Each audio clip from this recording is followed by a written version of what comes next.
नायरीन, आप सबको ये याद होगा कि घर में एक कैमरा होता था और वो भी किसी किसी के घर होता था जी। और वो कैमरा जो है वो कहीं शादी ब्याह के दिन में निकलता था या फिर कहीं आप सैर सूर के लिए गए हुए हैं मरी शरी और उधर जाके आपने ऐसे करके फोटो लवानी होती या फिर आप किसी पिकनिक पे गए हुए हैं तो उधर सारा कुछ फ्रूट श्रूट अगे रख के तो सालन वाले डब्बे खोल के तो फोटो बनाई जाती थी या ज्यादा से ज्यादा बच्चों के स्कूलों में या कहीं फंक्शन होता था तो कैमरा लेके जाते थे और फोटो में बन जाती थी। बिल्कुल।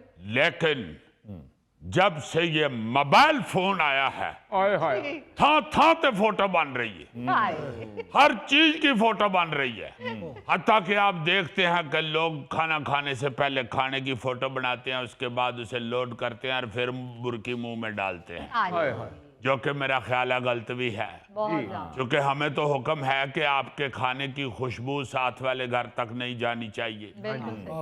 कहीं उसने बेचारे ने अगर खाना ना पकाया हो या उसने कोई ऐसा खाना ना पकाया हो खुशबूदार तो उसका कहीं दिल ना पसीज जाए। तो ऐसी चीजें जो हैं वो आपको अक्सर नजर आती हैं। ऐसी ऐसी फोटोग्राफी भी आपने देखी है कि गिलगित बल्तिस्तान की तरफ 30-40 बंदे लकड़ के पोल पे खड़े होकर फोटो खिंचाते हुए सने कैमरा दरिया में जा गिरे और बड़े बड़े खतरनाक जगहों पे भी फोटो खिंचाई जाती है। मगर ये जो मैंने खबर पढ़ी है, ओह माय गॉड, खबर कुछ यूं है कि 740 किलोमीटर फी घंटा की तेज हवाओं में खतरनाक फोटोग्राफी।